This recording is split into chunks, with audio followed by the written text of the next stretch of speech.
Halo, selamat bertemu kembali dengan Mr. Diki di tempat ini. Dan pada hari ini kita akan masuk di materi baru, yaitu tentang listrik. Pastinya kalian sudah sangat tidak asing dengan yang namanya listrik. Pada kelas 9, kita akan belajar tentang listrik dan pengembangannya. Listrik secara garis besar dibagi menjadi dua jenis. Yang pertama adalah listrik statis, dan yang kedua adalah listrik dinamis. Khusus di kelas 9 kita akan membahas dua hal ini, dan pertama kali kita akan membahas tentang listrik statis. Mengulang sedikit tentang apa yang kita pelajari pada beberapa minggu lalu adalah tentang muatan listrik. Kalian pasti ingat bahwa muatan listrik itu ada dua macam. Ada yang positif dan ada yang negatif. Yang positif kita sering sebut sebagai proton, dan yang negatif sering kita sebut sebagai elektron. Dan yang kalian perlu tahu adalah muatan listrik itu punya satuan. Satuannya adalah Coulomb. Kemudian, kalau kalian lihat gambar di bawah, kalian akan menemukan bahwa muatan listrik itu mirip dengan yang namanya magnet. Kalian pasti pernah belajar yang namanya magnet. Ketika magnet positif bertemu dengan kutubnya yang positif, maka kutub positif dan positif akan saling tolak menolak. Dan ketika kutub positif bertemu dengan kutub negatif, maka mereka akan saling tarik menarik. Demikian pula pada muatan listrik. Muatan listrik pun sama. Jika muatan listriknya positif bertemu positif, maka mereka akan saling tolak menolak. Begitu pula kalau muatannya negatif dan negatif. Sedangkan kalau muatannya positif dan negatif, mereka akan saling tarik-menarik. Sederhana bukan? Kemudian, kalian pasti ingat ini, bahwa ini adalah partikel penyusun dari subatom. Yang tengah kita sebut sebagai inti atom, yang merupakan gabungan antara proton dan neutron. Dan yang berada di kulit terluar kita sebut sebagai elektron. Dan ingat, hanya elektron saja yang bisa untuk berpindah. Nah, ini contohnya. Jika proton sama dengan elektron, maka disebutnya adalah atom netral. Sedangkan jika proton lebih banyak dibandingkan elektronnya, kita sebut sebagai atom positif. Sedangkan yang terakhir, jika protonnya lebih sedikit dibanding elektron, kita akan menyebutnya sebagai atom negatif. Kemudian, pernahkah kalian melihat gambar dari percobaan ini? Ada sebuah benda yang berwarna biru tua yang didekatkan dengan sebuah logam. Benda berwarna biru tua itu bermuatan negatif, didekatkan dengan sebuah benda yang awalnya tidak bermuatan. Apa yang akan terjadi? Elektron dari benda yang berwarna biru tua itu akan berpindah ke logam dan menyebabkan logam-logam itu menjadi bermuatan negatif pula. Nah, kalian perhatikan baik-baik pada bagian yang bawah, yang Mr. Lingkari. Pada bagian yang Mr. Lingkari, kita lihat bahwa batang yang berwarna hitam dan batang berwarna biru itu sama-sama bermuatan negatif. Apa yang terjadi ketika keduanya bermuatan negatif? Ketika keduanya bermuatan negatif, yang akan terjadi maka kedua logam itu akan saling tolak-menolak atau saling berjauhan. Simpel kan? Intinya, prinsip dari listrik statis dan muatan listrik itu mirip dengan yang namanya konsep magnet. Jadi, Ingat saja, jika muatannya sama, maka bendanya akan saling tolak-menolak. Jika bendanya bermuatan berbeda, maka akan saling tarik-menarik. Ya, kita lanjutkan. Sekarang kita akan membahas secara khusus apa itu listrik statis. Listrik itu sendiri adalah fenomena alam di mana terjadinya perpindahan muatan elektron atau muatan negatif. Sedangkan statis dari bahasa aslinya itu static, yaitu keadaan diam atau seolah-olah minimal dalam pergerakan. Ciri-ciri listrik statis. Yang pertama, listrik statis itu sangat terbatas dalam pergerakannya. Karena tidak memiliki rangkaian listrik, seperti rangkaian listrik yang di rumah-rumah yang mengalirkan listrik dari PLN ke alat-alat elektronik, sehingga listrik statis itu sangat terbatas dalam pergerakannya. Tergantung yang namanya pada gosokan. Kalau ada gosokan atau gesekan, listrik statis dapat bekerja. Dan dalam pergerakannya, listrik statis membutuhkan yang namanya gerakan dari luar, yang tadi saya sebutkan sebagai gosokan. Kemudian, gosokan itu berpengaruh. Jika gosokannya semakin kuat, maka kekuatan listrik statis akan menjadi semakin besar. Kalau kekuatan gosokannya semakin lemah, maka listrik statisnya akan semakin kecil. Artinya, listrik statis ini sifatnya sementara, tidak seperti listrik-listrik yang kita miliki di rumah. Kenapa demikian? Karena listrik statis tidak memiliki sumber arus listrik yang khusus, seperti PLN, genset, baterai, aki, atau panel surya. Kalian pasti tahu apa ini. Ini adalah fenomena di mana terjadinya petir. Dan fenomena terjadinya petir adalah salah satu di mana listrik statis bekerja. Apa yang terjadi? Mari kita lihat gambar setelah ini. Awan-awan yang berada di udara itu saling bergesekan ketika sebelum terjadinya hujan atau petir. Sebelumnya, awan-awan di atas itu tidak bermuatan atau muatan netral. Ketika dia mulai bergesekan, karena awan itu adalah materi yang sama, sehingga mereka bermuatan juga sama. Muatan mereka cenderung muatan positif. Sehingga elektron yang mereka miliki akan disalurkan menuju ke tanah.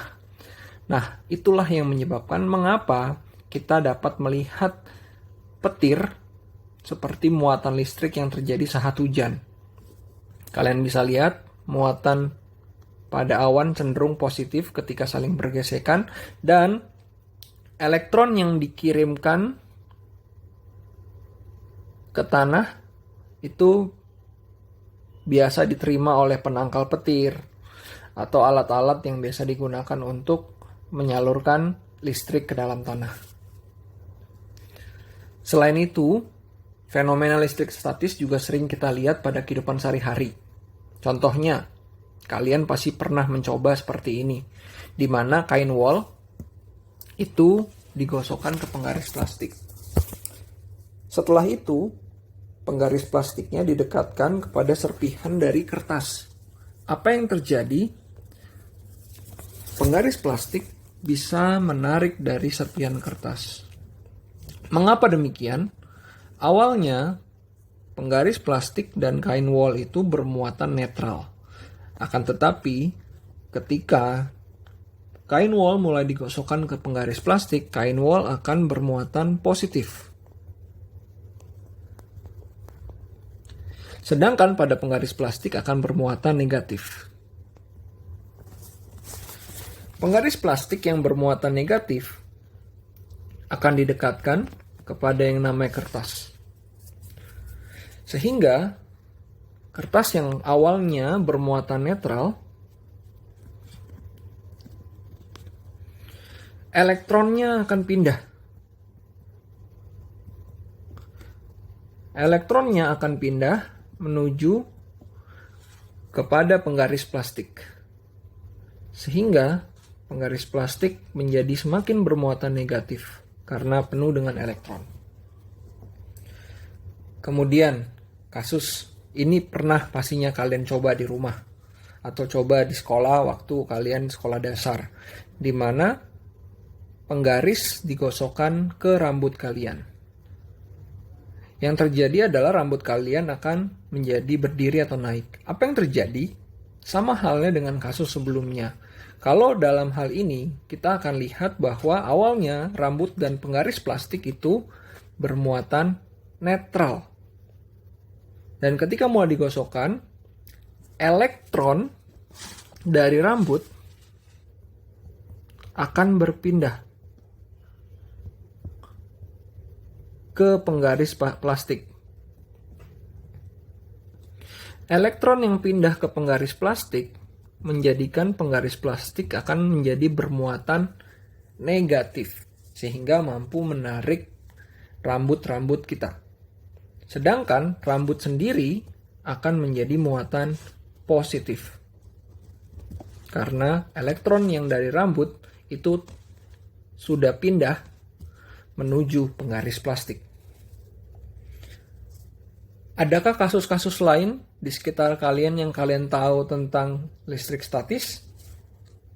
Kita coba bagikan kasus-kasus lain. Kasus lain adalah ketika sisir yang sudah digosok didekatkan kepada yang namanya serpihan kertas. Yang terjadi adalah sisir plastik itu bisa menarik serpihan kertas karena elektron dari kertas pindah ke sisir plastik, sehingga kertas akan bermuatan positif dan sisir akan bermuatan negatif karena menerima elektron dari serpihan-serpihan kertas. Lalu balon yang didekatkan ke rambut, balonnya sudah digosokkan terlebih dahulu. Mengapa demikian? Karena kita lihat saja, elektron dari rambut pindah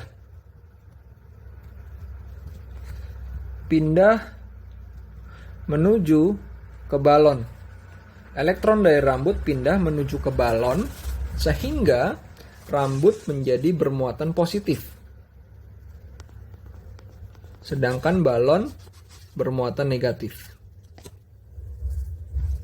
Nah, banyak bukan contoh-contohnya? Begitu pula kaca yang didekatkan dengan sisir plastik. Sisir plastik yang bermuatan negatif akan menarik kaca yang bermuatan positif. Dan sebelumnya elektron pada kaca berpindah menuju sisir plastik, sehingga sisir plastik bermuatan negatif dan kaca bermuatan positif karena elektron dari kaca berpindah. Nah, apa sih penyebab mereka bisa saling tarik-menarik selain karena adanya perpindahan elektron? Ini kalian perlu ketahui. Jadi, kalian bisa coba di rumah untuk bahan-bahan yang tercantum di tabel ini. Nah, kenapa ini bisa terjadi?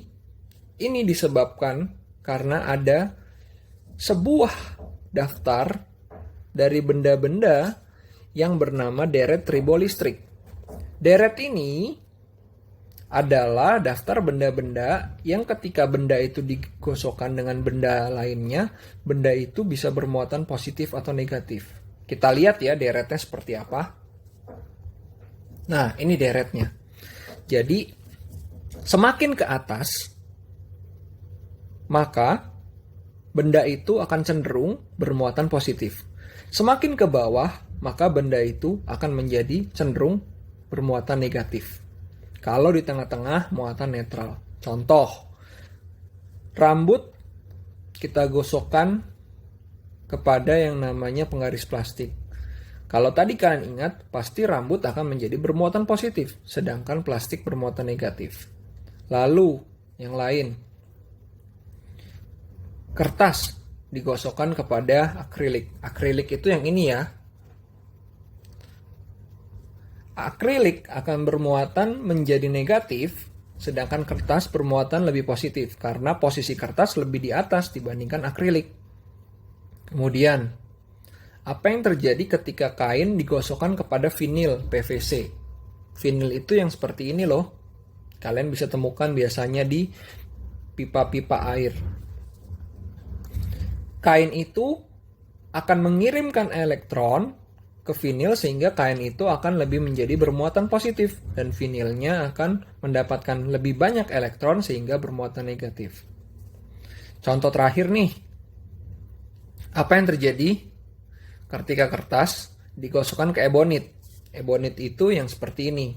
Biasanya digunakan untuk barang-barang perumahan rumah tangga yang mirip karet tapi dia lebih keras.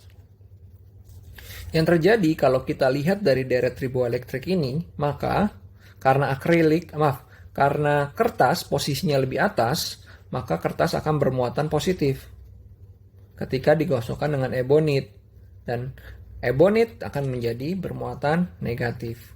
Jadi kalian perlu tahu kurang lebih ada sekitar 10 jenis yang perlu kalian tahu untuk deret triboelektrik ini. Ketika benda digosokkan satu sama lain, benda itu akan menjadi bermuatan positif atau negatif. Dan sebenarnya masih banyak lagi untuk jenis-jenis bahan yang bisa kalian temukan di Google. Ini contohnya. Baik, terima kasih untuk waktu kalian. Tuhan Yesus memberkati.